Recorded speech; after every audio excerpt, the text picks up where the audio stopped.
See, the people that work with and for you, you don't know what they just came from. Bad news, trouble with a child. Here's what you do know. The time they spend with you, they can believe what they did mattered. They made a difference. And when they did, you noticed it and you celebrated it. So, if you're a teacher, if you're a coach, if you get to speak in these big venues, this is the moment you kind of live for. Because at some point, hundreds of people are going to come through that door. And they're going to want to learn how to be better leaders, better teammates, better people. And it's my job to give them case studies and to give them tools to do that. Now, where it gets really fun is, and you can pick them out, you always have the skeptics. You know, the guys that come in and you can just see it on their faces. They would rather be anywhere, but their boss made them come, right? And they sit down and they're working on their phones and their emails, and then they start to listen. And then maybe something piques their interest. And then they lean forward. And then they start to engage.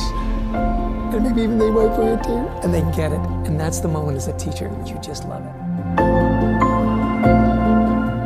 Chester, one of the world's great thinkers in the area of leadership, culture, recognized by global gurus as one of the top in the world. Also, 1.5 million books sold, 5 New York Times bestsellers. If you want to attract top talent, and you want to retain that top talent, you have to have a ratio that's positive. And there is nothing that creates a positive workplace more than the simple act of gratitude. Random acts of kindness. So anyway, I'm excited. I love to teach. I love to share with people how you can create those cultures where people believe what they do matters, they make a difference, and when they make a difference, it's noticed and celebrated. So we talked about culture. We went from recognition to culture. And by the way, I think there are only 2 differentiators left in business today. One is leadership. Leadership is a great differentiator. That's why I love these conferences. You get together, you share best ideas with other leaders, right? The education and the tools you're going to get throughout the conference and later are going to help you become better leaders, right? Secondly is culture, because culture is so hard to replicate.